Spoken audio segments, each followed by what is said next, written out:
So that's, option one. Or option two, instead of subsidizing industrial activity that leads to total conversion, why don't we invest in communities and protected areas and actually maximize our benefits and retain all the carbon, biodiversity, and social benefits that we were aiming for in the first place under these conventions. So this argument is summarized in a publication that came out in Bioscience by myself and a co-author, the lead author, Barbara Zimmerman. There's a number of other articles on this topic that have come out in the last few months. I would also highly recommend an article by Shearman et al. Called Peak Timber, which is also excellent and sort of summarizes a lot of the same ideas, but they're more focused on Southeast Asia, and our article is a little bit more globally focused. But so if you want more references, I'm happy to talk after this presentation. Thank you.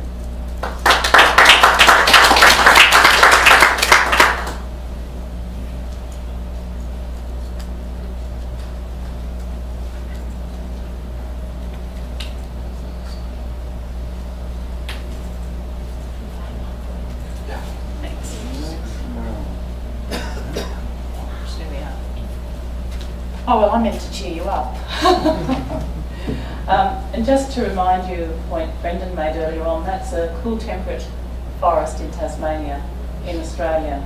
And you can see the person down the bottom of the tree, and it certainly doesn't take 40 to 50 years to restore the carbon that's lost when you log one of these forests. It will be many hundreds of years to recover the carbon lost when a forest like that is logged. And what happens to a forest like that is the image you see on the right. So anyone that thinks that industrial logging is any better in the developed world only has to visit parts of Australia, and I'm sure there are parts of North America and certainly Russia that would tell a similar story. So that's not a good start to building hope, is it? However, there are some interesting things happening, particularly in the marketplace. On the supply side, some interesting work was done, basically again using FAO data, that suggests that planted forests can now meet most of the global demand for wood, certainly for commodity wood. That's things like sawn timber, that's all of the things that we use in commonly in furniture production today. There really doesn't appear to be a need to keep logging primary forest. What we also know, courtesy of analysis based on FAO data, is that about 70% of global wood supply currently comes from purpose-planted trees. I'm using that phrase advisedly because European forests are probably more in the, they don't like hearing that their forests look like plantations, so we'll call them purpose-planted trees, but that's about 70% of the world's wood coming out of 7% of the global forest estate. So if you're going to have a wood and wood products industry, clearly the most efficient thing to do is have them out of purpose-planted trees. I know there are a lot of environmental problems associated with monocultural plantations, particularly when they've been put in over the top of what was once primary forest. But still, that is the most efficient way in which we can meet the demand for our wood products. The other interesting thing that's happening is there's been virtually no increase in demand for sawn timber since 1976. And that's because we're now using small bits of wood in just about everything we use. So we have all these composite wood products that actually mean we're far more efficient in the use of wood than we once were. The other interesting thing that's happening, particularly in paper, for a long time people said, the electronic age is going to reduce the demand for paper. And there was no sign of that. But we're actually seeing the first signs of that reduction in demand for paper now. The latest information that's come out of Japan indicates a slowing in demand, and it looks as though it's the electronic age at last starting to have an impact. The other thing that I find interesting is there was a book published last year by some academics at the University of British Columbia, a woman called Jane Lister and a chap called Peter DeVerne, and they published a book called Timber. And it's a very interesting read because it basically describes what is really substantial change in the way in which markets are operating to determine the way forests are logged, particularly the influence of the north on the way forests are logged in the south. And I was surprised to learn that customers in the north consume 3/4 of the world's solid wood and 2/3 of its paper. Now, most of that, a lot of that production, certainly the solid wood production, is actually done in China, and wood will go in through, whether it's through South America, Australia, even Australia sends its wood to China and it comes back in furniture. It's quite bizarre. But certainly the US and Europe, most of their wood that comes out of the south goes through China first. And you think, well, that's a problem, you know, China hasn't got a spectacular record on environmental care, but they are apparently susceptible to pressure from these big box retailers like Walmart, IKEA, Home Depot. If they demand environmental change, if they demand chain of custody for their products, China will then, that will flow through to where forests are being logged. So the conclusions in this particular publication was there's much greater role for consumer pressure in the north to influence the environmental outcomes in the south. Now, one of the bases, I guess one of the reasons for that argument is just the number of these larger companies now that are introducing sustainability practices. And one of the interesting examples was the example of Walmart, where they have a plan to reduce the growth of their carbon footprint by 150% over the next 5 years. Now, 90% of that will be achieved by requiring changes from their suppliers. So, of course, that led me immediately to the question of, well, how do consumers have an influence? The best they can do at the moment is through Forest Stewardship Council, which again has played an important role in trying to reduce the impact of industrial logging, and I don't think even the FSC would claim that what they achieve is sustainability, they achieve better logging. But it seems to me there's a really urgent need to have a primary forest-free brand. I've actually raised this issue with the FSC, and believe it or not, it's contentious, which is a surprise to me. I would think if there was such a thing that many consumers would go looking for it. And I wondered, in fact, if there wasn't a role for IUCN to help encourage the development of a primary forest-free label to help that shift and to play to that power that apparently exists in the north to help protect at least the primary forest in the south. And the point Cyril made earlier about illegally logged wood is obviously a very substantial issue, but that is something that can be dealt with through greater international cooperation and just sheer political will to stamp it out. And if the world is to get serious about protecting the forests as part of the climate change solution, then they're going to have to deal with it. Trouble with the button. Like that. Okay. I'll go through these fairly quickly. But these have all come up with the preceding speakers about you know, some of the other opportunities that might exist to help the world protect primary forests and start restoring them. The climate arena is a particularly interesting one. It offers great promise and also enormous challenges.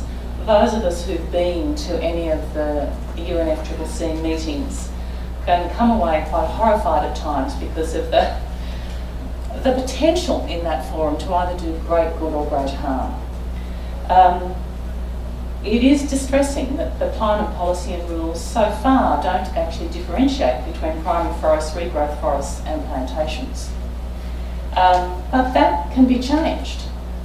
There's a role for IUCN, there's a critical role for the CBD to build that understanding in the UNFCCC and to build better links indeed between the two treaties So that people understand that if you're going to protect, if you're going to avoid emissions in this sector, you need to protect the most resilient carbon stocks, and as Brendan outlined, the most resilient carbon stocks are in the Earth's primary forests. They must receive priority. The second best thing to do is to restore degraded forests, and the very last thing you would do under climate policy is encourage better logging. I'm not saying there's no role for that, like Cyril, but it comes a long way third. And at the moment, climate policies don't even rule out converting primary or other natural forests to plantations, which is both, as we know, biodiversity and climate disaster. So it is critical that institutions like IUCN and other bodies with influence start playing a role in the UNFCCC to ensure that we do get forest-based climate mitigation strategies that prioritise primary forest protection. The other interesting challenge in the climate space is the point that Cyril made, which is whether or not RED funding should be going to subsidise logging in any form. And of course we have a new form of subsidy emerging out of the climate processes, whereby harvested wood products will now be recognised as a carbon store. And there is even an argument being articulated by some in the logging industry that it's a preferable carbon store to carbon being stored in the forest. And that's another, well, where we're headed is we're going to see credits emerging for carbon stored in harvested wood products, but not for prioritising primary forest protection. So there are some potentially very perverse elements to both climate policy and rural development, but they are changeable. You can talk to Norway, you can talk to Europeans. They actually have a very poor understanding of what a primary forest even looks like, let alone just how much more carbon and the role that biodiversity plays in protecting that carbon has in primary forests. So it's a part of this, I really do believe, is an education challenge. Now, believe it or not, I was surprised to learn that certainly it's the first project of its kind in Australia, and it's one of only very few in the world, where a group of private landholders have relinquished their right. Now, this isn't on primary forest, but it shows you how this, if you like, good RED might work. They're a group of private landholders who have basically regrowth forest in Tasmania. It's highly biodiverse. Some of it's still got some big trees in it. It's well and truly able to restore itself naturally, with a pattern of logging and very situation where you're fairly clearly able to identify the emissions that would be avoided if those forests were protected instead of logged. So the landholders decided that they would relinquish their logging rights on at least a significant part of their holdings. That was an elaborate process. There was very detailed measurement of the vegetation on their land. It was actually physically measured. So this is an expensive process that these landholders could afford to do. But it's led to a very accurate picture of the amount of carbon in their forests and the amount of emissions that can be avoided if those forests aren't logged. They've now been through several independent verification processes, which are the highest verification standards that we have in the voluntary market at the moment. And the credits generated by that activity are now earning those landholders twice as much as they earned from logging. So that's having not just very substantial biodiversity and carbon benefits, it's also improving the viability of these rural properties in Tasmania and the health of regional communities. So, and the landholders have basically, had a very strong say from woe to go in the whole process. So it's quite a good example of how a climate-based solution might work, at least in a developed country. Now, the other thing that was quite interesting to me was that based on this work in Australia, there has been some interest in Brazil, in the Amazon. Now, there's discussions at a fairly early stage yet, so I don't want to make too much of this, but the intent is to try and develop a project over areas of land where title is not disputed. And there is certainly the need to do a feasibility study which includes very detailed consultation with current landholders, apart from anything else, to determine the potential project areas. But the reason there's interest is that people want to protect their primary forest. They're looking at an avoided emissions product, and this the Australian organisation that's been involved in this has actually done the project from Woe to Go, which is one of the few in the world that's actually managed to get one of these projects working. And I compared this, I went and had a look at, because there's a much touted IUCN offset program to deal with the emissions associated with getting all of us here. And look, it looks like, you know, a worthy restoration project, but I'm still puzzled as to why it's a restoration project and not a primary forest protection project. But again, what was also interesting is that it does include in this project prevention, the intention to prevent re-logging, and it is an avoided emissions project. But it really does beg the question for IUCN of whether they should be helping, and they certainly could, help drive and showcase REDD best practice, and to be developing projects where you've got avoided emissions through primary forest protection, with all the direct and other multiple benefits to local communities that entails. Now again, Cyril touched on this as well, but one of the, I guess it's one of the points for leverage to deal with some of the extraordinary challenges that everyone outlined, is that if the world is serious about REDD, and developing countries do want to see the money, then that gives people leverage to try and fix some of those problems. Legal reform and improved transparency really should be part of that, and it is part of the conversation. It is a serious part of that global conversation. Improved monitoring, verification and reporting is also part of that global conversation, as is the meaningful participation of Indigenous and local people in decision making, and fair and equitable benefit sharing. I mean, these are the opportunities that REDD actually should be opening up, and is in part opening up. But again, there's a role here, I think, for IUCN to play a much stronger role in ensuring that these opportunities are seized, and we do deliver on better governance, better monitoring, and more meaningful participation and benefit sharing with Indigenous communities. So all those opportunities exist, and this is a powerful body, IUCN's a powerful body, to help bring about those changes. Now, the other thing, and again it's come up in Cyril's conversation and also in Edward's, where he's pointed out that where there are community lands, there's actually better protection, there's fewer fires, there's less illegal and other forms of logging. And so when we think about you know, what the solutions are for protecting primary forests, we don't necessarily have to think about traditional protected areas. Certainly we've got categories 5 and 6 in the IUCN protected areas.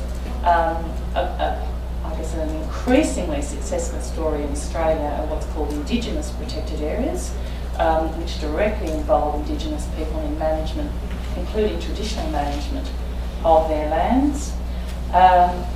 And the whole concept of connectivity, conservation and the landscape-wide conservation planning, that is really, you know, the fundamental of biodiversity planning today, also provides us with an opportunity to deal with threats across the landscape. So they are positive things. The other thing that I will admit to, particularly when it comes to the non-timber forest products, that I googled this to first. I didn't know much about non-timber forest products.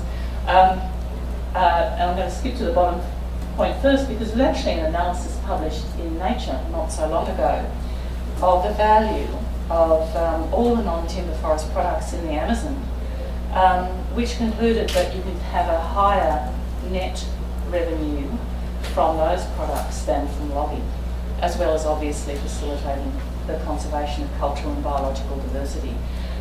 So I commend that to people to go and track that article down.